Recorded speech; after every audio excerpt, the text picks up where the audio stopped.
Yolg'izlikning 100 yili. Kolumbiya yozuvchisi Gabriel Garcia Marquezning 1967-yilda yozilgan romani. Roman Buendia oilasining ko'p avlodlik tarixini hikoya qilib beradi.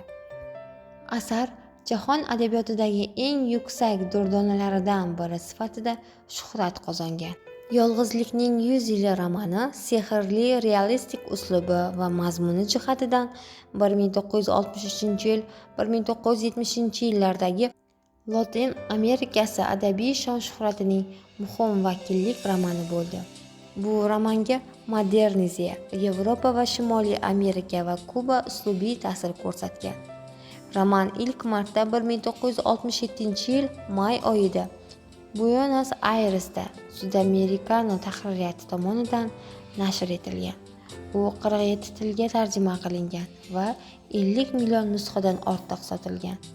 Garcia Marquezning mashhur asarlaridan biri sifatida e'tirof etilgan ushbu roman hozirgacha ispan tilidagi va jahon adabiyotidagi eng ko'p ommabop asarlardan biridir.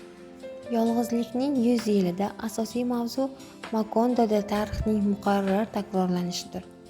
Qahramonlar hayoti, o'tmish va vaqtning hukmronligi orqali boshqariladi. Roman davomida qahramonlar hayotiga arvohlar kirib keladi.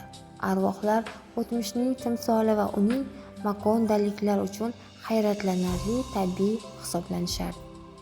Yolg'izlikning 100 yili asarida Latin Amerikasi tarixining asosiy naqshi mavjud.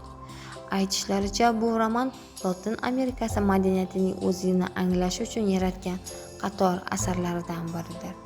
Shu ma'noda romanni Yevropa tadqiqotchilari tomonidan kashf etilgan Latin Amerikasi tarixining hikoya qiluvchi arxiv sifatida tasavvur qilish mumkin.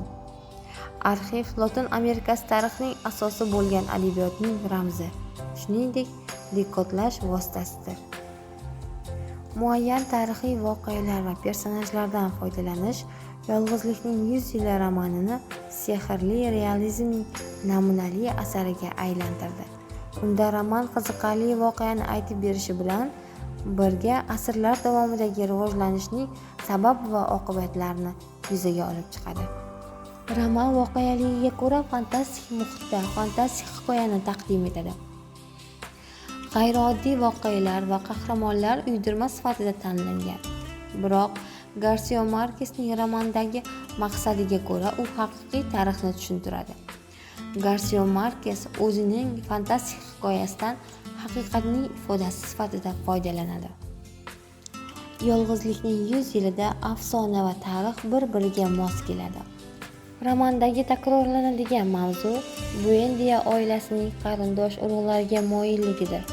Oila patriarxi Jose Arcadio Buendia amakivachchasi Ursula bilan turmush qurgan ko'plab Buendialarning birinchisidir.